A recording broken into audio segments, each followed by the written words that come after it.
Hi, I'm Angela and this is Upcycled Artistry. I'm about to show you how to upcycle these overalls from something very plain. I'll show you how to patch and distress, applique, paint and stencil. And now I'm going to show you what they used to look like. Bleh. So I've collected bits and pieces that I might use on the overalls upcycling, and I put them into categories. That's the way I like to work. So firstly we've got some bones and some lacy bits, then different variations of pink or pink with blue, checks and different prints. Then I have florals in mostly sort of pinks, but also I've got some, I guess that's a bit of a lace, so we'll whack that one over here. Blues, some which I've already bleached, and this is some stretch denim which I've already distressed, so I may add that on. Then I've got what I call my specials. So here is a quilt topper, and then here I've got some bunny prints and then some really nice bigger flowers as well. I'm bleaching these samples with 50% water, 50% bleach in a spray bottle, and I don't move away when I'm bleaching them. Sometimes they take just a few seconds and sometimes maybe a couple of minutes. Then I'll rinse them thoroughly.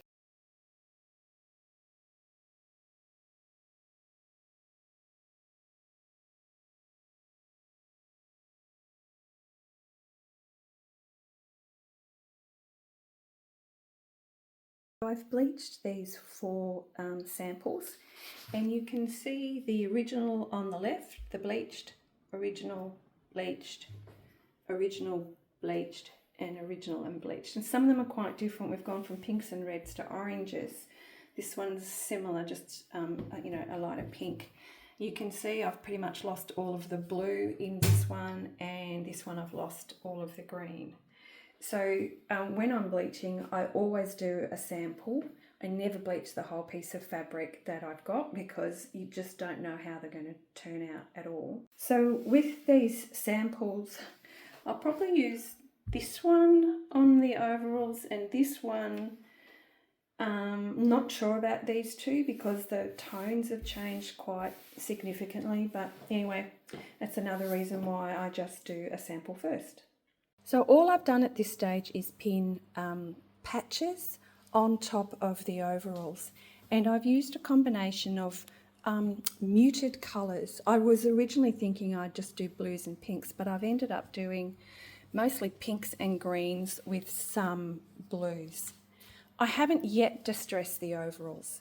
And what I will likely do is once I've sewn on these patches here is I'll go back and distress these with a power tool called a Dremel. Now this is the back of the overalls, and when I think about the patches I just tend to think of them as the first layer, and there will be other layers, whether that's some stenciling or paint, or in this case I've added flowers on top of the patches. So when you're patching in this way, what is important is that all of the patches overlap. So at least a bit more than a centimetre or half an inch is important that they overlap. These patches will fray, and that's the look that I'm going for. If you don't want them to fray, you'll need to turn under each edge, but that takes an awful lot of time. And undoing the inside seam gives you some more design choices, because I really like when you put your design all the way up along the legs on the outside seam. It gives a much more seamless overall design. Now let's talk about these flowers here. And you may be able to see that there's actually a paper backing on them. And the reason for that is because I wanted to cut them with a little bit of fussy cutting. It's a lot easier if you've put a heat and bond on the back. And I use heat and bond light, that's what it's called here in Australia. So what I'll do after I've sewn these patches down is I'll simply peel the backing off, pop them down, and use a warm iron, and that will stick them down temporarily. I will still need to sew all around these for these flowers to stay on during your normal washes. If you have a look at this patch here, it's denim that I've already distressed.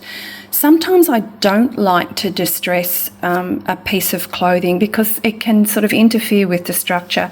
And these, while they're denim, are a light denim, and if I put holes in them, I feel like they're going to sort of bag down. So what I've done instead is distress some denim, and then I will simply sew that on.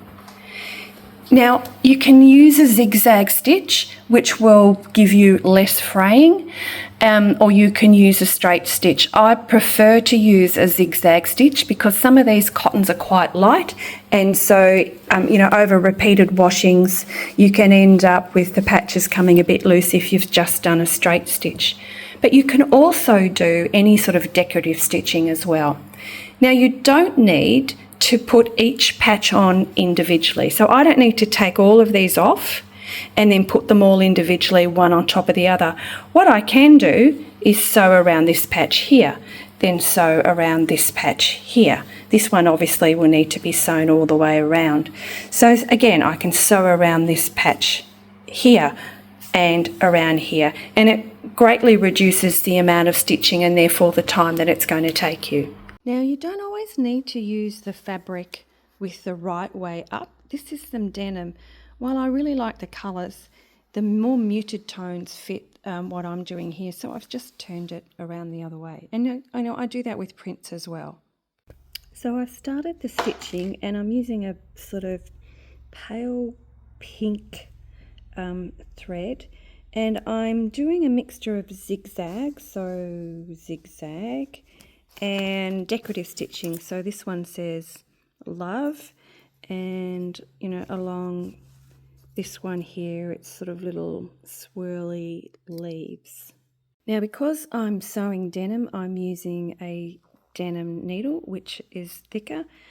Ideally change the needle for every project, but the denim ones tend to last a little bit longer, and I was using this on a previous one, so I'm still using it. So I'm going to show you now how to put something that you've put a backing like heat and bond on. And so this flower with some leaves, and I've got them going all the way up. So the first thing I'm going to do is peel the there it is, there's a little line. I'm going to peel that backing off. Here she says, trying to do this one-handed. Now, when you're ironing this, you actually are pressing, right? I'm just pressing. I'm not, when you iron a shirt or something, you go backwards and, like that or like that. In this case, I'm simply pressing it down, probably, like for 8 to 10 seconds. And this is small, so it fits nicely under the iron. But if it were, a big piece that you were doing, you would put it down for sort of, as I said, 8 to 10 seconds, then you'd lift it up, you'd move it, and you'd put it down again. This is not permanent, it's heat and bond light, and heat and bond light is designed to sew through it. So I'm still going to sew all the way around here.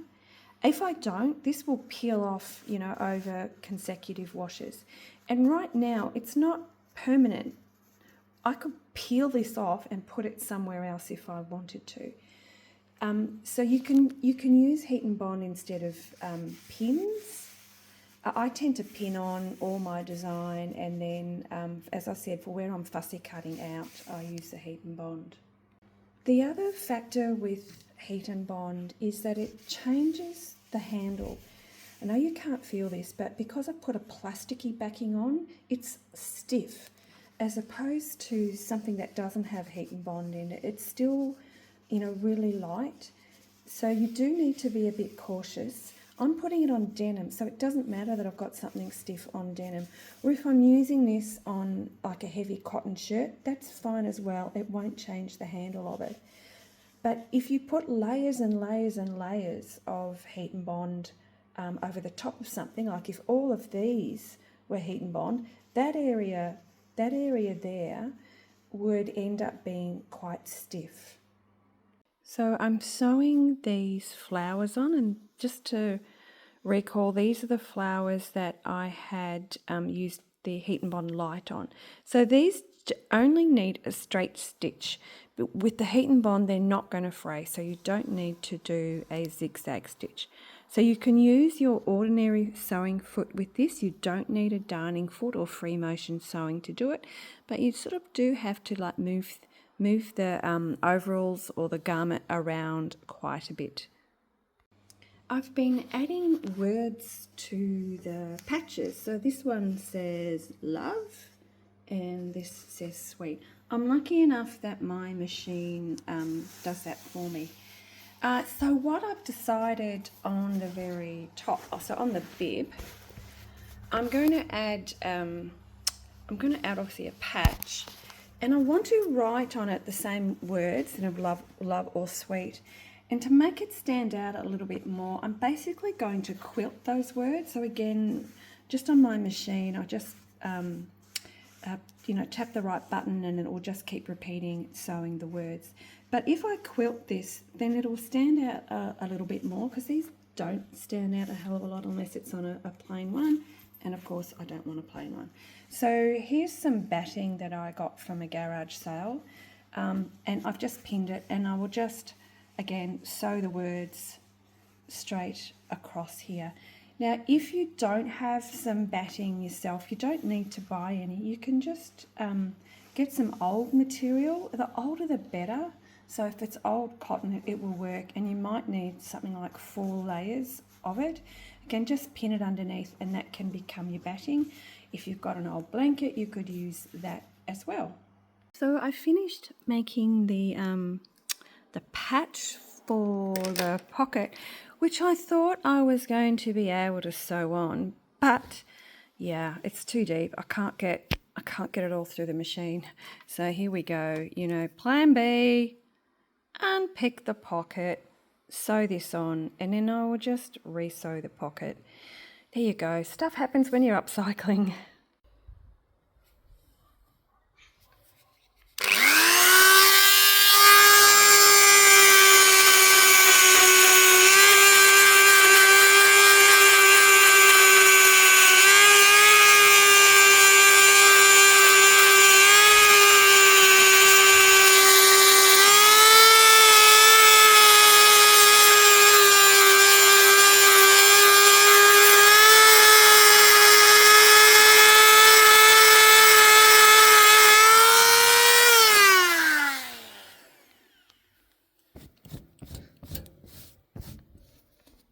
Sorry.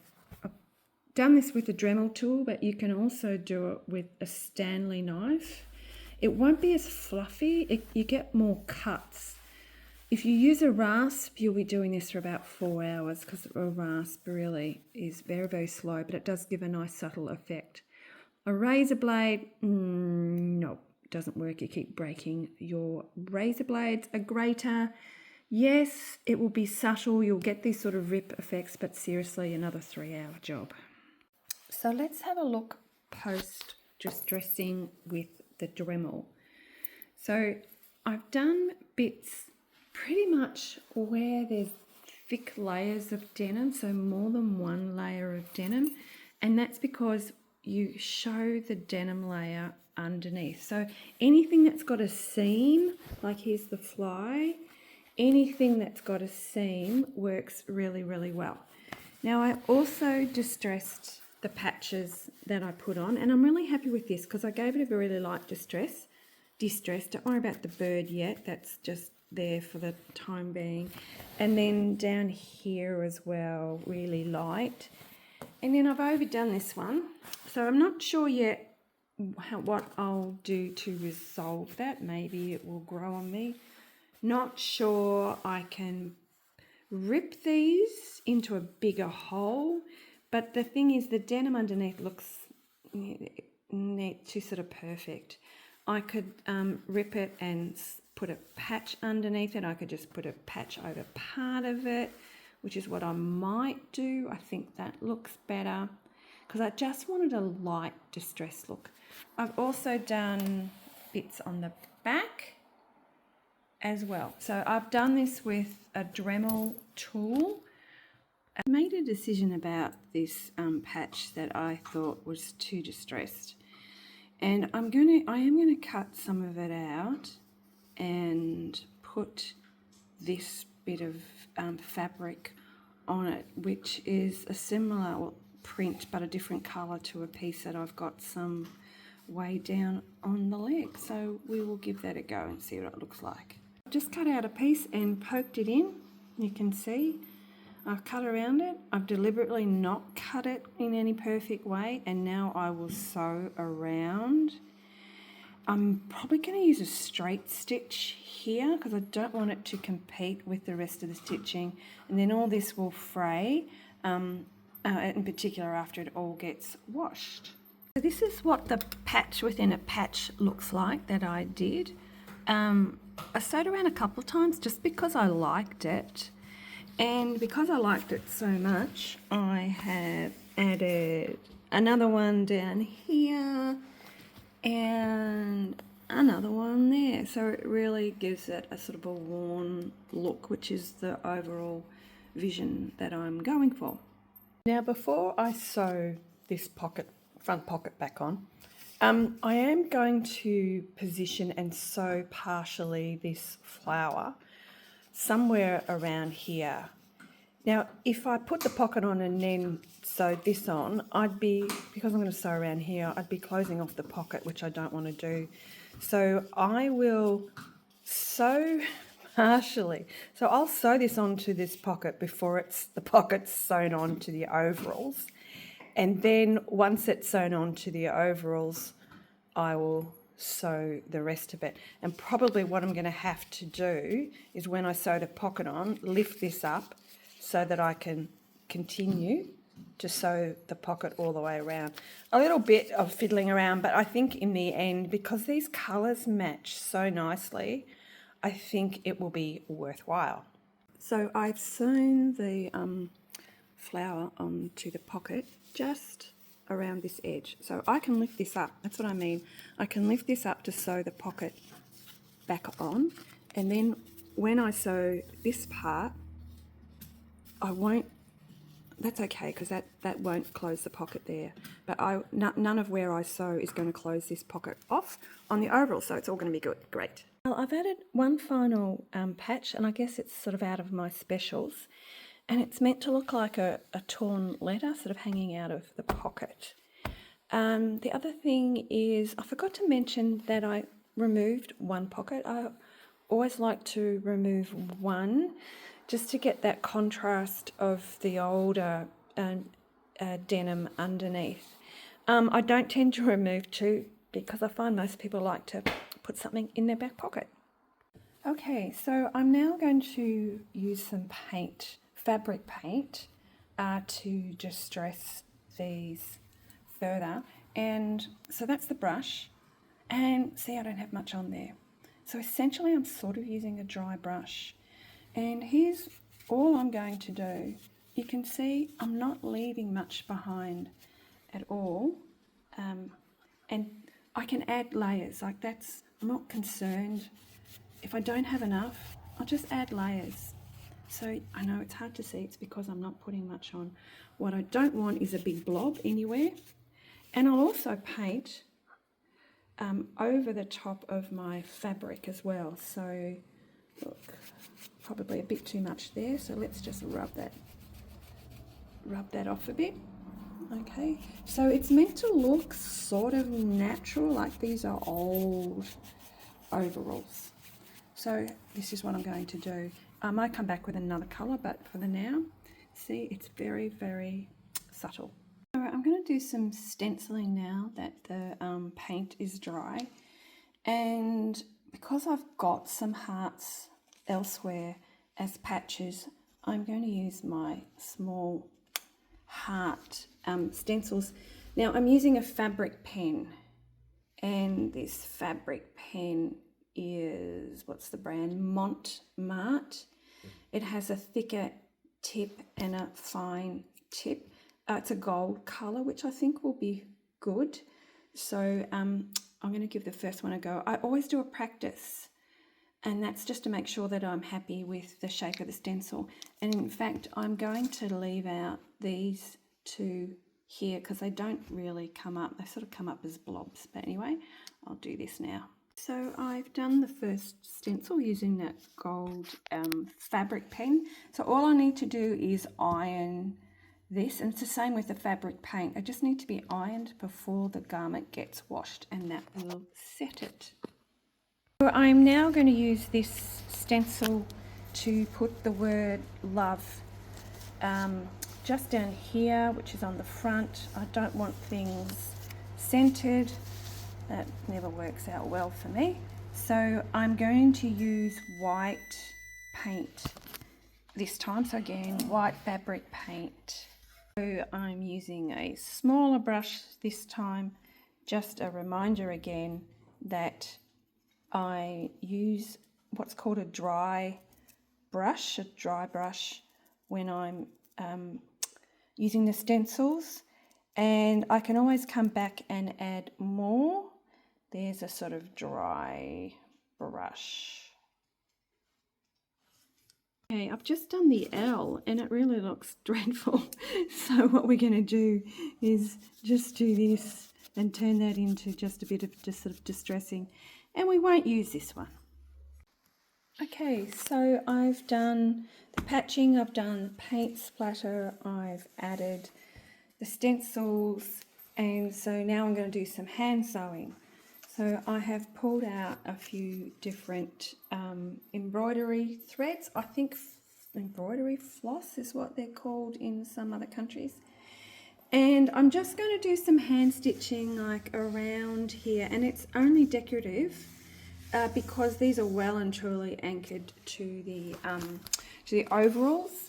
So just very simple straight stitch is all I'll be doing.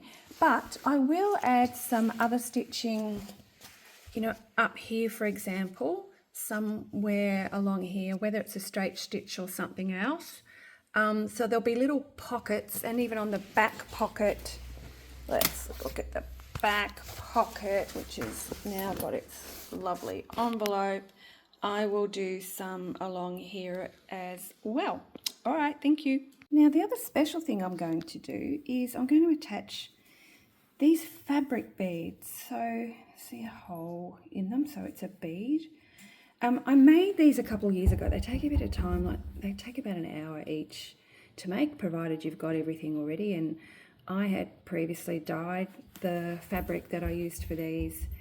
And if you want to know how to make them, I will. Anyway, they're basically in a little bit of material with some wadding, lots of hand stitching, and then some stitching around the ends. And I'm going to just stitch them so that they're poking out of the pocket. So one will be, get that down, needs to come up higher. One will be up higher than the other. And so it's just like this, you know, little surprise, something that you don't expect, which is one of the aspects, I guess, of my upcycling. So I'll just hand stitch them. I'm going to hand stitch them onto the pocket, because that way the whole pocket is still usable. It won't be closed up at all. Okay, this is the seam sewn back up, so the inside leg seam. So you can see that there is a zigzag. There we go, a zigzag. So the two seams I've zigzagged together, and I have done 2 rows of stitches. But I stitch it from the good side. So let me just show you. Sorry about that. Where are we? Okay. So I just pop them back on the way they go naturally, and there was my 2 rows of stitches still in that sort of pink fabric. And I'll just show you. So here's a pair of jeans. Sorry, while I get the leg that I've opened a bit. So here we go, pair of jeans, and you can see that I've partially opened that inside seam. All I do is put this back on top, back over like that, pin it. Sorry, I'll stick it over further than that. Oh, hold on. There we go. I just put it back on top, off, on top, and I pin that and I sew that down twice, and then I turn them inside out and do a zigzag. There's probably lots of other ways you can do it, but that's simply the way I've done it. All right, I've put the word love on the front of the overalls, and of course I'd already stitched up the inside legs, but I managed to stitch them on with a machine fly type of stitch. So and what each of these letters was made of was just scrap bits of material, and some of the scraps maybe were like 10 centimetres, but some were like 3 centimetres, and I put them on a piece of just plain canvas backing, and I've used, and I'm just hoping, can you see all of that? That's a stipple stitch, which I use with free motion, but you could do it easily, again that's it there, you could easily do it with just a zigzag if you put your zigzag on really wide. And what it does, that's how all the scraps of material are stuck to the backing. And sometimes when I've got a couple of pieces of material, I might do a bit more stitching together. Now it's easy enough to do, and I didn't do this for the overalls.